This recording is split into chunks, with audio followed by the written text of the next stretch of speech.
If you're over 40 and want to be the best version of yourself, Fit Over 40 with Coach Clarence is here to help.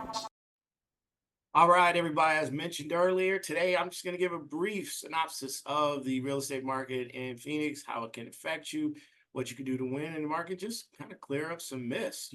So this won't be a long podcast today. Coach's Corner is just me. I know we live in a world of a very small attention span, so I want to be brief. I want to make sure everybody knows what's happening. All right, to get started, what's today's topic? The Phoenix housing market. People want to know, is a crash looming, or is it the rising inventory just a mirage? Let's decode some of these numbers and uncover some truth behind some of the headlines. All right. Before we start panicking, freaking out, the media sells panic. Good news doesn't really move the needle. I understand all that. But I want to remind you to stay calm, do your research, ask questions, figure out what's really cracking in the market. Okay. Now, despite what you may have heard in a lot of the media, increasing inventory doesn't mean we're on the brink of a housing market crash. In fact, what really happens is much more nuanced. So I'm going to take a few minutes to kind of explain that. We get it. The rising inventory can be alarming at first glance, but let's break it down and let's figure out why this assumption misses the mark and what it means basically for Phoenix, Arizona, which is where I'm at right now. But I think this has a broad nationwide, effect as well. Here's the scoop. Let's talk nationally really quick. Inventory has been rising steadily for the past 31 weeks across the country, bringing us to a 38% increase from this time last year. We're simply returning to pre-pandemic norms, okay? Now, let's switch it back to hometown, which is Phoenix. And listen, the Phoenix housing market is definitely somewhat competitive, Homes in Phoenix receive average of 2 offers, and they sell on average around 46 days. Obviously, there's some homes that sell quicker, some homes take longer, but the average is 46 days. The median sales price of a home in Phoenix was $462,000 last month, up 5.5 cents last year. The median sales price per square foot in Phoenix is $284. That's up 2.2 cents last year.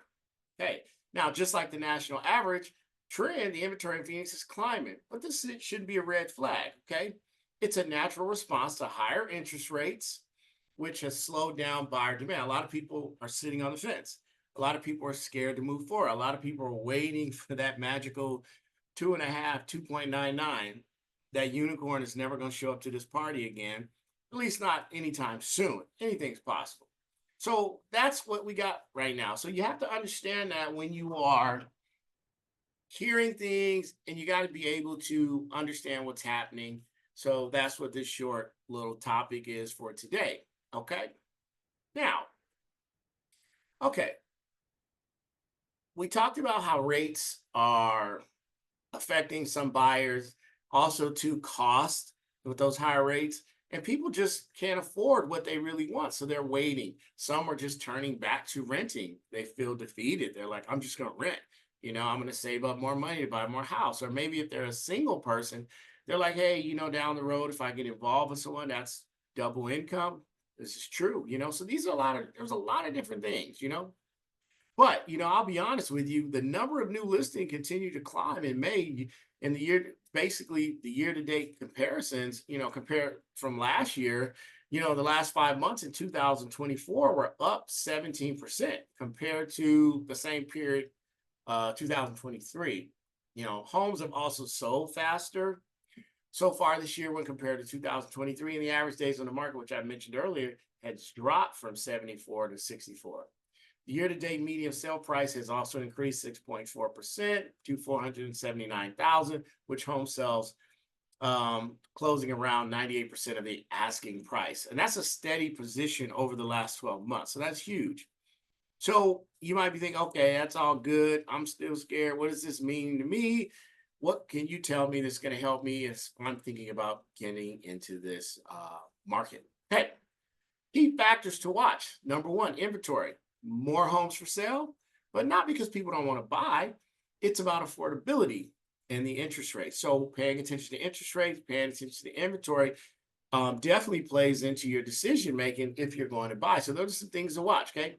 Pending sales and price reduction. We're seeing homes stay on the market a lot longer and prices cooling off, especially as sellers adjust for less buyer urgency. So what does that mean? A lot of sellers are willing to do seller concessions. They're willing to do things to help you buy their home. So this is an excellent time to talk with your realtor, say, hey, let's go, I'm willing to negotiate. Let's see what's out there. Let's see what sellers are really ready to sell. These are great times. Also, you want to think about days on the market increasing, reflecting a more balanced market than a crash. So we're not seeing this, we're seeing kind of things kind of balance itself out. Historically, that's what these markets do. We have ups and downs, and then they balance themselves out. Okay, so why is this a positive? The slowdown is actually stabilizing the market, preventing runaway home prices. Guess what? Here's a fun fact. New York and Nevada were the last to join the rising inventory trend. Isn't that something, those two places? So to tie all this up, if I could give you some advice on this short conversation, what could you do if you want to buy a house? Then it's to get pre-approved, okay? Why is that important? To know what's on your credit, to know what your debt ratio is. I talk about credit a lot in my videos and my shorts and my reels, but because you need to know where you stand, it's going to affect the rates you get. It's going to affect the hits to your rates, the risks that are assigned to your rates, to your loan. So it's important to know where your credit is. Next, I want to talk about debt to income ratio. So let's say we run your credit and we realize, hey, your debt income is really high. You can actually have a financial strategy, maybe pay some things down or pay something off. This is why this is important to know before. You don't want to get excited and say, I can afford this house. But guess what?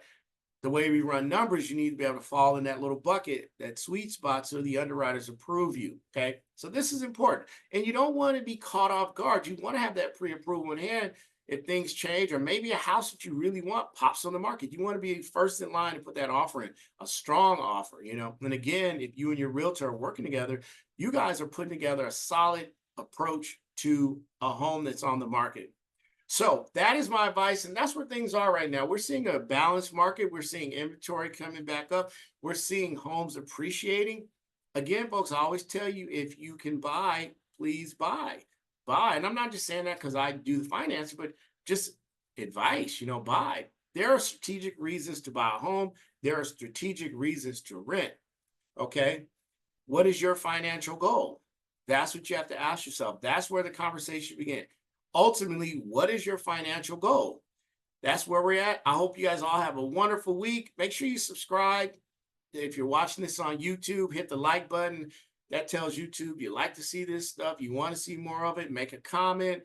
Let me know what you're thinking. Let me know what you want me to talk about. All those good things. We need all that, and it increases the conversation. It gives us ideas of what to talk about. If you are listening to this on the podcast and you haven't yet subscribed, please do there. Also, give us a like, give us a review. That helps us get out in front. That's what this is all about. All right, folks, have a wonderful day. I hope this is helpful. If you need any information from me, info@coachclarence.com, or go to www.clarenceferguson.com.